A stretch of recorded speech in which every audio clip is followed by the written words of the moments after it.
The tallest point on Earth, Mount Everest. Mount Everest is almost 6 miles in the air, 29,035 feet. Now, I talk to thousands of consumers and financial professionals a year. I do hundreds of presentations a year. And in every one of these presentations, I ask the audience this question. I ask the audience, now, if you were to set out to climb Mount Everest, what would be your goal? What would be your number one goal when you set out to climb Mount Everest?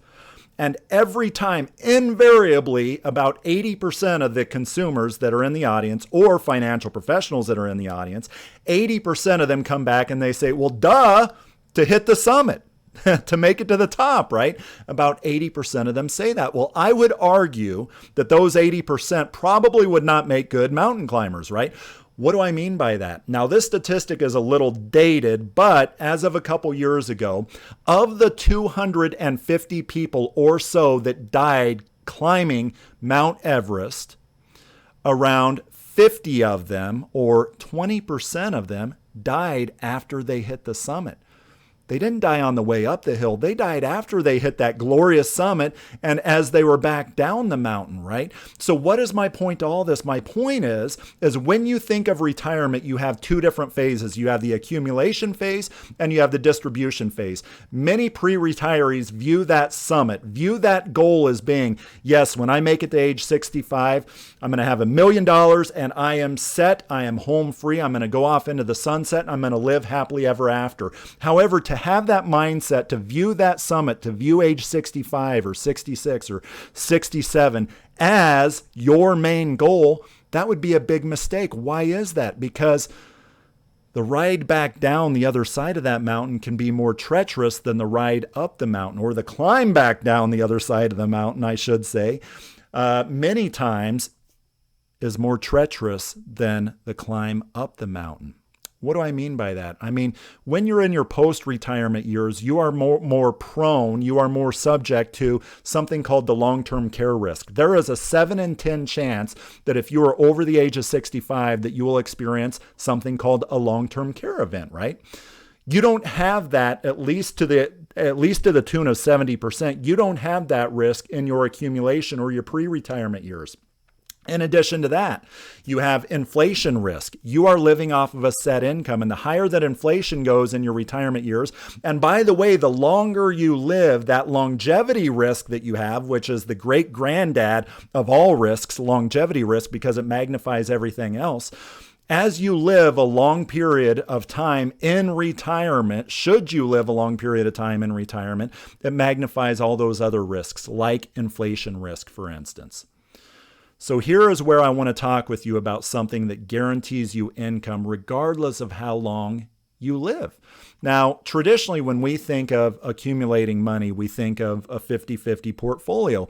Many of us are familiar with a 50-50 portfolio. It's stocks and bonds. Stocks and bonds have both done great throughout history, right? The S&P 500 index has done 10% per year, back tested all the way back to 1926, although the S&P 500 index has only been around since the 1950s. Well, when you back test it back to the 1920s, around 10% per year. That's great return, right?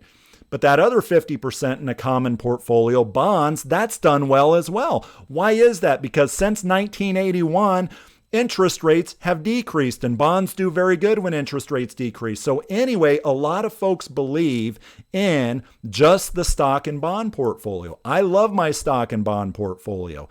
I'm a little heavier weighted in equities than I am in bonds, but I love stocks and I love bonds, but I am not exclusively working with stocks and bonds in my personal portfolio. And this is a conversation I want to have with you. So let's say that Mary is one that, well, she likes her stocks and bonds, and that is all she wants to look at here. Here is a typical conversation I might have with Mary, who's age 63 and wants to retire at age 65. Okay, Mary, so you've done a good job. You've accumulated, $100,000. Now, 2 years from now, you want to retire. 2 years from now, you're going to hit that summit. 2 years from now, you're age 65. Now, Mary, with your 50-50 portfolio, 50% stocks, 50% bonds, what do you expect your $100,000 to grow by between now and 2 years from now? Don't give me a real conservative number like, well, I think the market's going to tank by 50%. Conversely, don't give me a real aggressive number like, well, I think it's going to go up 20%. What's a not too conservative, not too aggressive rate of return that you'd be fairly happy with between now and 2 years from now? A lot of times I get the answer, well, it varies. Sometimes it's 2% for those that are really bearish. Sometimes it's 20% for those that are really bullish, but most of the time it's somewhere between 4 and 7%. So let's say 5%. So $100,000 over a 2-year period of time, not including compounding. That means that Mary, based off this quote unquote ideal assumption, will grow her $100,000 to $110,000. Well, at that point in time from her stock and bond portfolio, how much should she take out of her portfolio? This is kind of the $1 million question for many retirees, right? Is okay, I have X amount now that I hit the summit. How much should I take out? I don't know.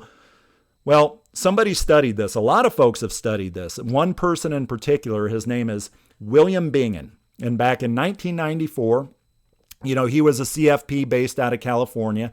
I believe he still is. He's certainly still alive, but based out of San Diego, California. And what he did was he studied all the way back to the 1920s, a 50-50 portfolio, a 40% stock, a 60% bond portfolio, a 60% stock, 40% bond portfolio. But anyway, what he found was that a 50-50 portfolio would have a 100% chance of success, meaning that with your 50-50 portfolio, you would not run out of money based off of all of these back tests he did if you withdrew no more than 4% from your portfolio. And that 4% is what your first year's income is in retirement.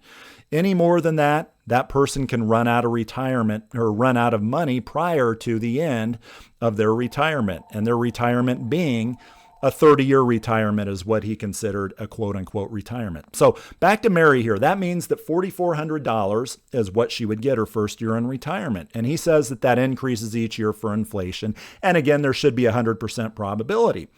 Well, first of all, that's brought into question right now by many folks because recently, as in the last 20 years, we've experienced great volatility in the market, right? We have experienced the market dropping by 50% or more twice over the last 20 years, 2000 to 2002, 2007 to 2009, and then here in 2020 by 30-some%, right? So many are saying less than 3% today. But nevertheless, let's use 4%. That is based off of the quote-unquote ideal assumption of 5% between now and Mary's retirement, right? That's also based on the fact that maybe possibly that 4% or $4,400 increasing for inflation does not last the entirety of her years left while she's in retirement, right? In other words, what if she outlives her retirement money? Or what if the market drops between now and 2 years from now by 20%? That means she only has $80,000. You multiply that times 4%. Well, she's getting a pay cut relative to what she thought she would, right? $3,200 instead of $4,400. What if I told you no ifs, ands, or buts that between now and 2 years from now, Mary's $100,000 from an income standpoint, that income value, the value that her income is ultimately based on, doesn't grow by 5%, doesn't grow by 10%. It grows to $145,000. No ifs, ands, or buts, no possibilities of other things. That is based off of guarantees. And then at that point in time, what does she withdraw from that $145,000? Is it 4%? No. What if I told you that on this particular solution, this particular product, it's actually 4.6%? Well, 4.6% times $145,000, that's $6,670 per year in retirement.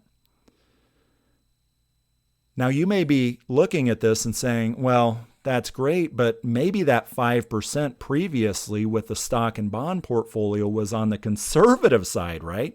After all, the S&P 500 has averaged like 10% since 1926, 1928. So what if we use more aggressive assumptions? Could she still take out more than what this guaranteed lifetime withdrawal benefit would guarantee her for her life? So here is what we did. we did some solving backwards. And here is what we came to. We said, okay, so how much would that $100,000 have to grow to in that 50-50 portfolio so that when you multiply that times the William Bingen 4% rate, that Mary is able to get that same $6,670 as would be given guaranteed with that withdrawal benefit? The answer to that question is that $100,000 would have to grow to $166,750, or between now and 2 years from now, grow by a compound average growth rate. This is a per year growth rate of almost 30%. Mary may be aggressive, but that is a very aggressive rate of return assumption, right? Now, I'm not saying this is an alternative to the 50-50 portfolio. This is, however, something that can help her supplement her retirement income on a guaranteed basis.